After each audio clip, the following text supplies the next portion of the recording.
গোলামের ভূতেরা শক্তিশালী ইকুয়েডরের লগে ড্র করছে। পুরা ম্যাচের ভিতরে শট লইছে 3টা, তার ভিতরে শর্টস অন টার্গেট 2টা। এমন খেলা খেলছে, যেই শট মারছে শটের সাথে মনে হচ্ছে আমার হিসুর গতি বেশি।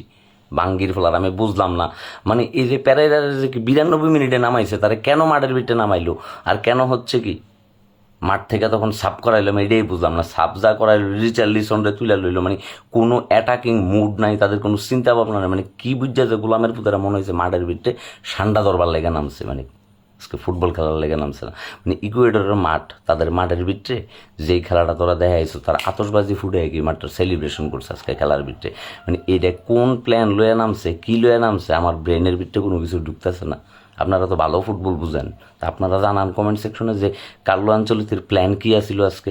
এই যে 92 মিনিটে এসে সাব করছে, মনে হচ্ছে যে আমরা 2 গোলে আগায় আছি, এমন একটা অবস্থা, মানে এমন একটা সিচুয়েশনের ভিতরে আমার পুরা ম্যাচের ভিতরে তাদের এত পরিমাণে পাস মিস করছে, বলের কোনো কন্ট্রোল নাই, মাঝ মাঠে কোনো কন্ট্রোল নাই, মাঝ মাঠ থেকে যে অ্যাটাকিংয়ে বলটা বানাই দিবে কোনো ধরনের প্ল্যানিংই নাই। রিচার্লসন খালি বল মনে করতে লাগাইতে পারে না, এমন একটা সিচুয়েশনের ভিতরে আজকে খেলাটা শেষ হয়েছে। বাহ, প্যারাগুয়ের লোক 11 তারিখ কী করবা, আরেকটা ড্র করবা নাকি তোমরা? হ্যাঁ, লোকজন তো সকালবেলা ঘুমের তো উঠটা, বহুজন তো টেনশনে ঘুমাই গেছে গা, আর অনেকে ঘুমাই গেছে গা জিমানি চলে আইছে। মানে যেই খেলা খেলছো তোমরা, হ্যাঁ, মানে বিরক্তে ঘুমায়া পড়ছে। সকালবেলা ঘুমাইতে উঠে দেখবে দড়িবেলার কাছে কয়েকজন মাপ চাইতেছে। যাই হোক, ফার্স্ট ম্যাচ কার্লো আঞ্চলিক থেকে কোনো কিছু কইতাছি না, তার ট্যাকটিক্স প্ল্যান নেওয়া কোনো কিছু কইতাছি না। কিন্তু মারের ভিতরে বাঙ্গির পুতেরা এই যে এনার্জিলেস গেম খেলছে, তাদের কোনো মাইন্ডসেট ছিল না, এবং তারা যে গোল করবে এই চিন্তাই তাদের ভিতরে ছিল না।